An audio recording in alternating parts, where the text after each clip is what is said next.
There comes a time, children, when the crowd stops clapping, when the voices grow still, and the smiles you once trusted melt like wax in the heat of truth.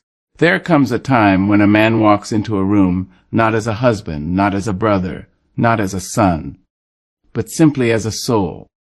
When the laughter leaves your lips, and the wine no longer warms your bones, when the dance floor is empty and the applause is just a memory, you will find, if you are lucky, you still have God. Oh, yes! When a man has no one but God, he has more than enough. You see, the world can strip you bare. It can take your title, your job, your reputation. It can lie on your name like mold on bread. It can leave you in the cold, without shoes, without shelter, without even a kind word to cradle your weary head. But if you still got God, then, baby, you still got breath. You still got purpose. You still got power. When the world grows quiet, when the music fades and the laughter dies down, a man may find himself standing in the middle of silence with nothing but his own breath and the beat of his heart echoing in the hollow. There, in the midst of nothingness. When the phone stops ringing, when the footsteps no longer march toward him but away, he must come face to face with the truth of his own soul. And if he looks deep enough, if he dares to search past the shadows, he will find that he is not alone. For in the silence, God speaks. In the emptiness, God fills. You see, there's a blessing in being stripped of all distractions. There's power in the stillness that surrounds a man when all human arms have released him, when all the familiar faces have turned away. The world calls it abandonment, but the heavens call it consecration. It is a setting apart, not a casting away. It is not the end of a man, but the beginning of his becoming. There comes a time when the crowd no longer carries you. The cheers die down, the lights dim, and all the eyes that once watched you with admiration now seem to look through you like smoke. And in that very moment, a sacred opportunity arises. An invitation to know God, not through sermons, not through scriptures alone, but through experience. It is when you are left alone that you finally see who has always been there. When the illusion of human dependency crumbles, the foundation of divine intimacy is laid. The heart of a man, once tethered to applause and approval, learns to beat on its own in the stillness. He learns that God doesn't need a stage, nor does he shout from rooftops. God whispers in the quiet places, meets us in the secret chambers, holds us not with hands but with hope. Oh yes, child, when you are alone with God, you are not lacking. You are being filled with a different kind of richness, one that can't be measured in likes or love letters, but in peace, in wisdom, in an unshakable sense of purpose. There's a peculiar strength that rises in a man who walks through the valley with no one to lean on but the Lord, the kind of strength that don't make noise but moves mountains, the kind of faith that's not loud but unbreakable. That man begins to walk not with the swagger of pride, but with the stillness of assurance. He is not looking to be seen, for he has been seen by the only eyes that matter. He is not yearning to be loved, for he has been loved since the beginning of time. In the quiet, God begins to build. He chisels away the false confidence and carves out true humility. He uproots the fear planted by past rejection and sows seeds of courage. He takes the broken pieces left by man and reshapes them into a vessel worthy of divine oil. That man, that lonely man, becomes God's man, not made by the hands of the world, but by the breath of the Almighty. A man alone with God learns patience, not the kind of patience that waits in misery, but the kind that waits in hope. He learns to sit in the darkness with faith that the dawn will come. He learns to walk in silence, trusting that every step is guided. He learns to pray not for company, but for clarity. He learns to say, "Thy will be done," and mean it, not because it sounds holy, because it is the only thing he has left to say. And oh, what beauty blooms in the soil of solitude! It is in that lonely garden that joy sprouts, not the joy that depends on circumstance, but the joy that knows God is present even when nothing else is. That man discovers laughter not from jokes but from grace. He finds music in the sound of his own praise. He finds warmth not from touch but from truth. Now, don't get me wrong. Being alone with God is not without its aches. There are nights when the silence stings. There are days when the echo of your own voice is the only companion. But even in that ache, there is a sacred rhythm, a holy pull that keeps the soul tethered to heaven. And after a while, the ache becomes the altar. The loneliness becomes the lesson. And that man becomes a lantern, lit from within, shining in places others fear to walk. When a man has no one but God, he does not become bitter. No, he becomes better. Better at listening, better at loving, better at forgiving, better at being. He stops chasing empty validation and starts seeking eternal revelation. He lets go of the need to be understood and leans into the joy of being known by the one who crafted his soul. It is not the crowd that defines a man. It is not the woman on his arm or the friends at his table. It is not the job title or the bank account. It is what he holds onto when everything else slips away. And if what he holds is God, then that man is not merely surviving. He is thriving, rooted in something deeper than time and stronger than pain. So if today you find yourself alone, no one calling your name, no one waiting at your door, do not despair. Do not fold under the weight of solitude. Instead, lean into it. Press your ear to the silence and listen for the voice that never leaves. Turn your tears into prayers and your fears into faith. Know that the absence of people is not the absence of purpose. For when a man has no one but God, he holds in his hands the essence of everything he needs. He walks with the Creator. He communes with the King. He is covered, carried, and called by the one who knew him before he was formed. And that, my dear, is more than enough. That is everything. Sometimes life takes everything from a man, not to destroy him, but to reveal to him what cannot be taken. People will come into your life with flowers in their hands and honey on their tongues. They will promise the stars. They will stay for the sunshine. But when the thunder starts to roll, when the winds begin to blow, you will see, clearer than ever, who was standing for you and who was only leaning on you. And when all the hands that once held you fall away like autumn leaves in October, the hand of God will still be there, steady, unmoved, unwavering. Oh, what a holy sight it is to watch a man come to understand that God's presence is greater than human absence. It is a soul-deep knowing. It is a lesson not taught in classrooms or written in books. It is learned in the wilderness, in the valley, in the echo of a room too quiet for comfort. It is when the footsteps of friends fade away, when the laughter grows faint, and the seat beside you stays empty night after night. That is where the truth whispers in. For every person that left without reason, God stood closer. For every time they turned their back, the Lord turned his face toward you. For every no they gave you, God prepared a better eyes that had your name etched in heavenly ink. God does not fill in for the ones who abandoned you. He surpasses them. His presence does not match their touch. It transforms your spirit.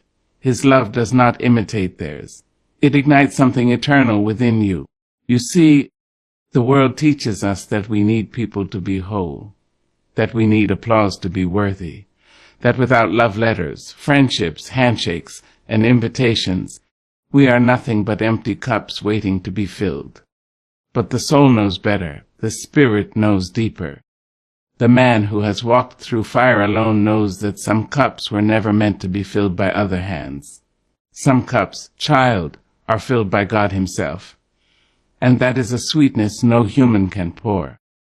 When you have cried into your own hands and no one came running.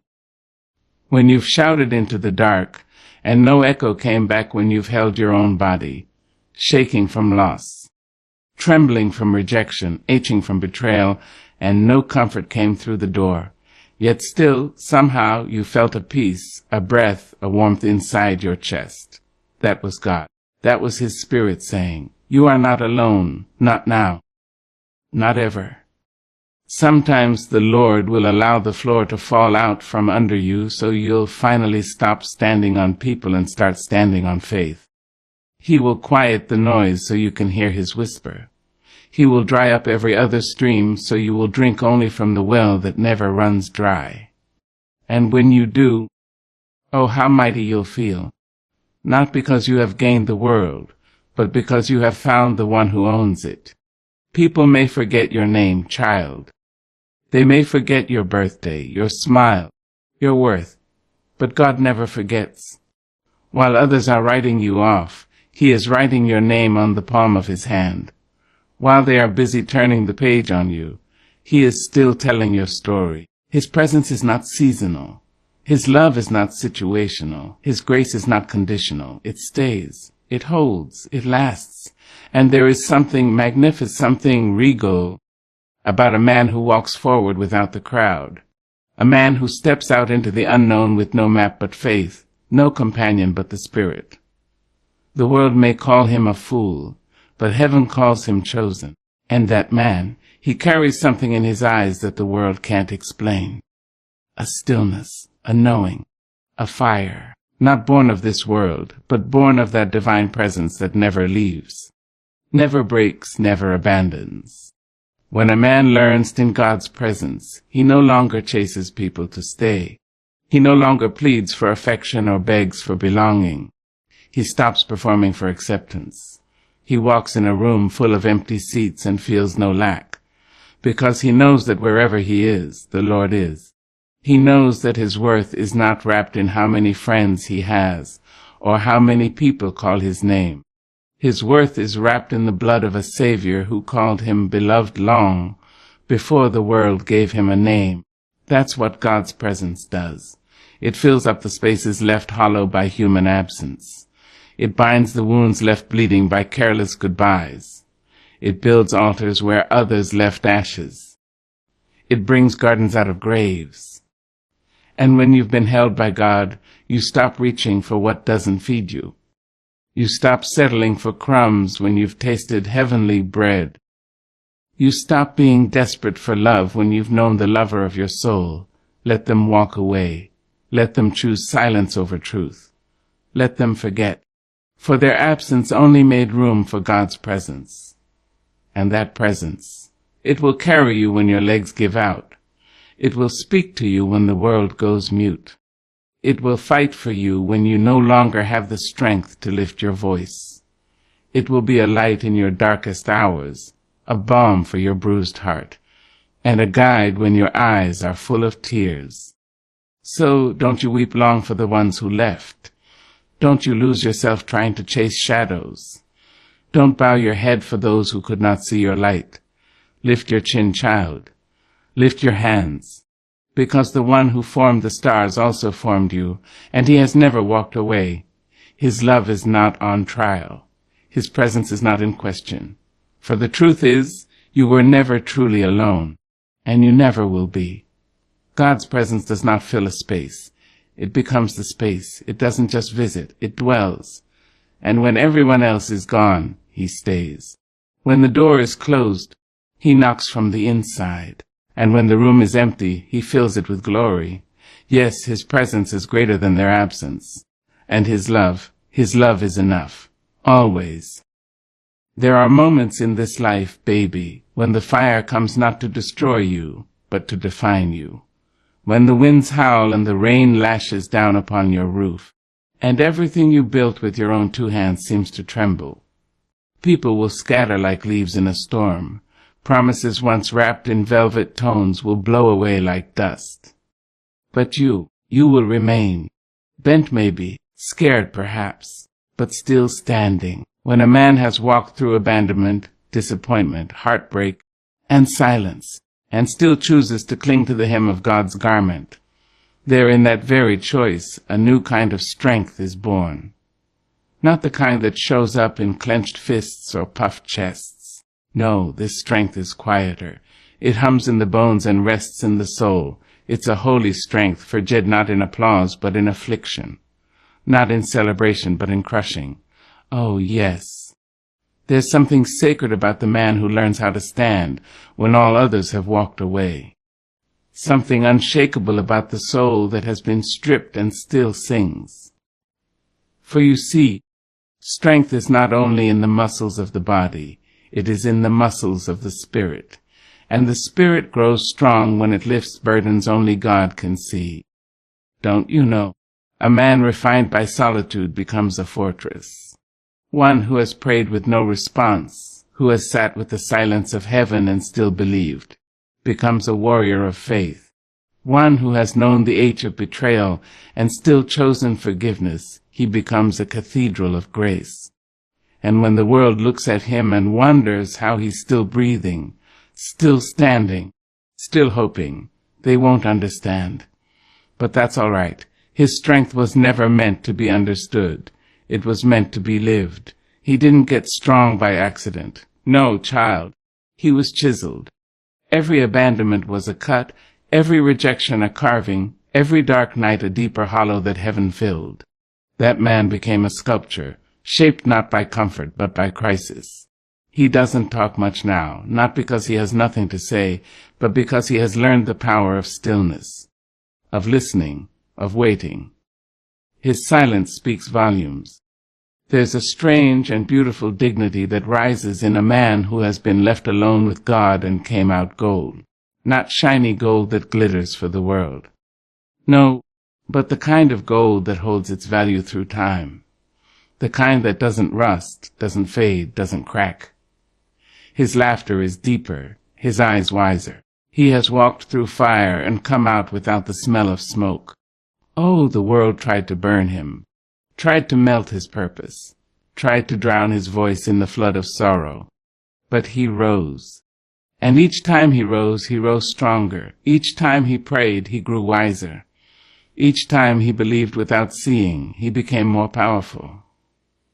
That's the strength of a man forged in isolation. The strength of a soul kept alive by God's whisper alone. You see, this man does not tremble in trials anymore. He doesn't beg storms to pass.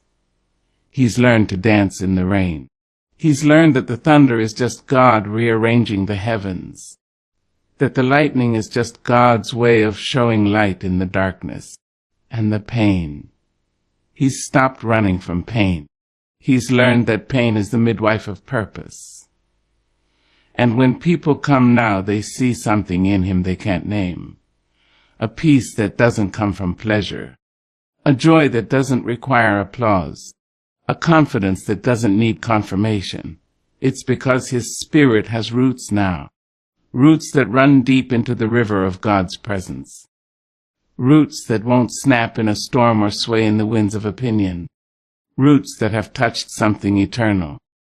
This man has stood alone in the hallway of life, waiting for a door that would not open, and still chosen to praise. He has wept in empty rooms and still whispered, "Thank you." He has been misunderstood, misused, and mistaken, and still chosen to walk in love. And because of that he has become immovable, not unfeeling, not unkind, but unbreakable. His strength is the strength of endurance, of resilience, of relentless faith. It is the strength of Daniel in the lion's den, of David in the wilderness, of Elijah under the broom tree. It is the strength of Jesus in the garden, sweating blood, saying, "Not my will, but yours." That kind of strength doesn't shout. It kneels, it listens, it obeys.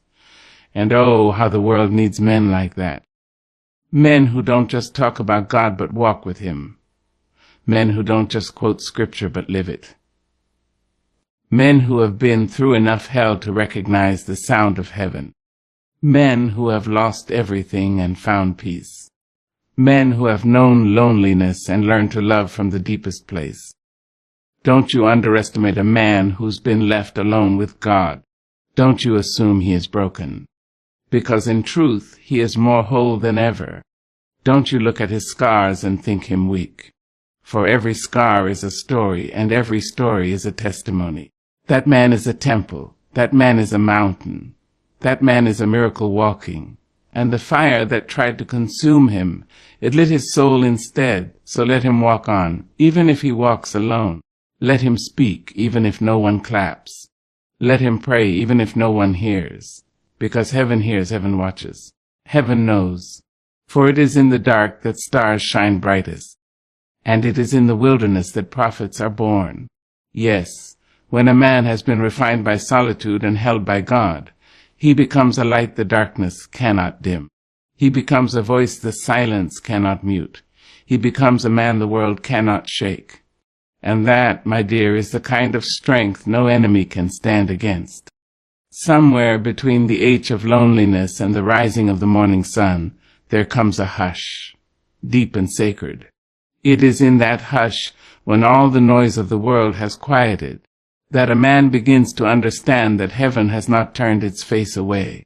No, heaven has been watching, waiting, weeping when you weep, cheering when you take even one trembling step forward. You may not hear it in the chaos of life, but child, heaven honors the ones who stay faithful in the fire. You see, anybody can praise when the cupboards are full and the love is flowing like honey. Anybody can smile when the money's right, when the doors open, when the names are sweet on people's tongues. But when the music stops, when the feast turns to famine and the table's legs give way, who still lifts their hands? Who still whispers, "Thank you," through tears? That is who heaven honors. There's something divine, something eternal, about a soul that refuses to let God of even when everything else lets go of him. That man, quiet and weary, walking through life with holes in his shoes and hope in his heart, is not forgotten. Oh no, he is favored, he is marked. He is known in the throne room of the Almighty. His name is sung by angels, his tears bottled by God himself. Faithfulness, my dear, is not measured by how many blessings you have. It is measured by how many burdens you carry while still choosing to believe. It is counted in the mornings you got up when your heart was heavy. In the nights you prayed even when you felt like nobody was listening. In the hours you worked with no recognition. In the kindness you gave when bitterness would have been easier. You see, God is not impressed with the performance. He is moved by the persistence, by the widow who gives her last coin, by the prisoner who still sings in chains, by the broken man who still says, "They will be done." And when that kind of faith rises up, raw, ragged, and real, the heavens lean low to honor it. Heaven doesn't throw confetti or make a spectacle of the faithful. No, it anoints them in secret. It wraps them in peace that passes understanding. It gives them a joy that doesn't match their circumstances. It lifts their chin when the world tries to bow their heads in shame. Heaven doesn't always shout, but it surely sees. That man who was left out, looked over, laughed at. He is not unseen. That man who was faithful in the field while others were fighting for the palace. God sees him. He sees the one who stays behind to help the hurting. He sees the one who keeps serving, keeps sowing, keeps showing up, without cameras, without claps. And when heaven sees, heaven responds. Do not be fooled, child, by the quiet. For even in the quiet, heaven is moving. The ones who were forsaken on earth are often the ones most favored in the spirit. The ones overlooked by man are often chosen by God for the highest callings. For God does not choose the mighty. He makes the willing mighty through obedience, through endurance, through faith. You think your pain went unnoticed. You think your silence was in vain. Oh, no, baby. Every tear you cried was caught. Every sigh you released was recorded. And every time you chose love over hate, grace over revenge, faith over fear, God was watching. He was smiling. He was preparing a crown for the man who endures, who walks by faith when he can't even see his next step, who trusts when trust feels like a rope burning through the skin. He becomes a living testimony. He carries the fragrance of fire and the beauty of ashes. He becomes a lighthouse to those still drowning in the sea. Heaven honors him not just with blessings, but with legacy. Not just with rewards, but with purpose. His name may not be in lights, but it is written in the book of life. And that book, my dear, carries more weight than any resume, any title, any earthly treasure. So, when they forget your birthday, when no one calls, when the seats at your table stay empty, remember this: heaven knows. Heaven celebrates you not for your success, but for your surrender. Not for your victories, but for your virtues. Not for your wealth, but for your worship in the wilderness. Let others chase fame and favor from man. Let them gather crowns that rust. You, beloved, keep pressing forward. Keep walking your road. Keep trusting the God who sees. Because when the world forgets your name, heaven builds a monument in your honor. And the glory that awaits the faithful. Oh, it's not just in the next life. No. Sometimes God will prepare a table for you in front of the very ones who walked away. Sometimes He will lift you in due season, not out of revenge, but to reveal His righteousness. Your faith is a seed, and it will bloom when the time is right. Do not grow weary in well-doing. Do not let bitterness rot your roots. Stay grounded in grace. Hold fast to hope. Speak life when death tries to whisper in your ear. Serve anyway. Trust anyway, because heaven honors the forsaken but faithful, the ones who have no chair behind them but still sing, the ones with no audience but still act in righteousness, the ones with no arms around them but still love wide. You are not invisible to the Almighty. You are engraved in His heart. And one day, whether in this world or the next, you will hear Him say, "Well done. Child," is the highest honor there is. There is a kind of power, a quiet and holy power, that rises when a man stops chasing shadows. When he lays down the need for recognition, when he steps off the stage and into the sanctuary of solitude, he finds something far more precious than popularity. He finds peace. And child, let me tell you, peace that comes from God is worth more than applause from the world. This world will fool you. It will sell you dreams stitched together with noise. It will tell you to hustle, to strive, to perform until your soul is spent and your smile is fake. It will say, be louder, be seen, be liked. And if you're not careful, you'll wake up one day wearing a mask you forgot how to take off. But when a man has nothing left to prove, when he realizes that the spotlight blinds more than it blesses, he learns to sit with himself, and that sitting, that stillness, becomes sacred. You see, the anointing doesn't come to those who seek the crowd. It falls on those who seek the cross. It's not birthed in the presence of people, but in the presence of God. And it often comes in the quiet. Yes, in the lonely corners of life, where only heaven can see you. The oil flows not when you are celebrated, but when you are surrendered.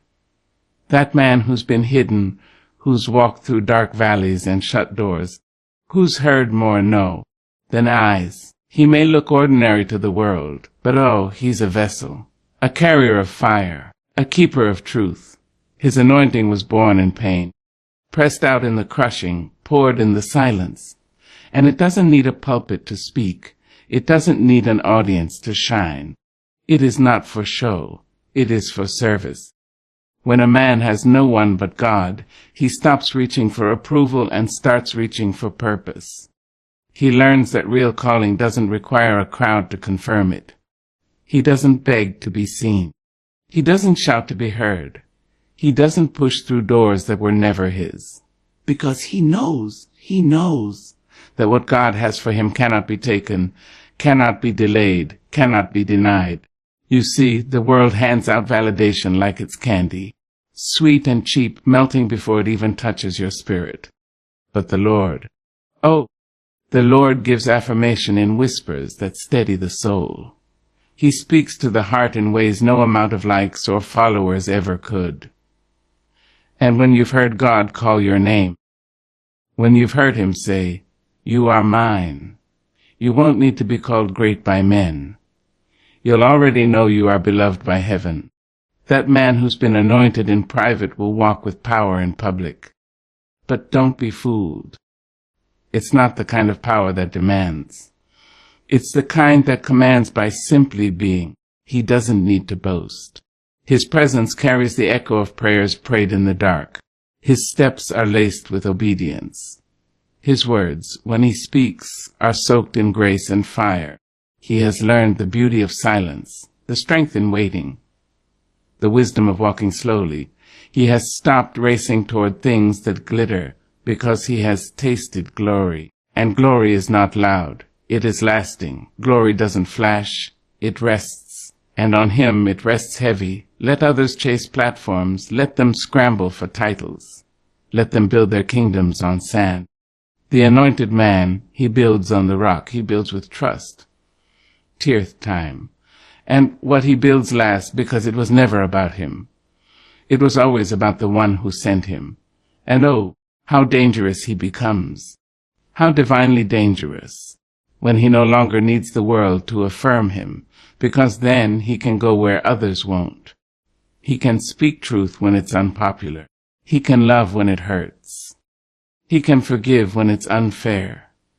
Because he isn't living for the cheers of men. He's living for the crown of righteousness. He's not bitter about the silence anymore. He blesses it. He doesn't mourn the lost friendships or the empty seats. He thanks God for pruning, for shaping, for removing anything that could not carry the weight of his calling. And because he knows who walked away, he also knows who stayed.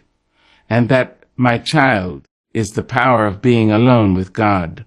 You learn who truly matters. A man anointed in the absence of applause becomes a light that the darkness cannot comprehend. He becomes a balm to the broken, a shelter for the lost. He becomes a testimony, not because he has never fallen, but because he got back up, not because he was perfect, but because he was willing to be alone, willing to wait, willing to trust. And when God finds a willing man, he finds a miracle in motion. So don't pity the man who walks without company. Don't assume he's forgotten. That man who sits alone with his Bible and tears, who worships when no one's watching, who walks when no one claps. He is wrapped in glory the world cannot see. He is cloaked in power the world cannot comprehend. He is held, chosen, anointed. And when his time comes, when the Lord says, now, he will rise, not loud, not proud, but full of oil, full of wisdom, full of heaven. Because he didn't spend his waiting season wasting time. He spent it becoming. He didn't use his silence to sulk. He used it to grow. And that growth, born in the dark, is what will sustain him in the light. So if today you find yourself applauded by no one, seen by no one, remembered by no one, take heart, for God is near. And if you stay faithful in the absence of applause, if you keep walking, keep praying, keep becoming, then, child, you are already anointed. And soon enough, the world will see what heaven has known all along.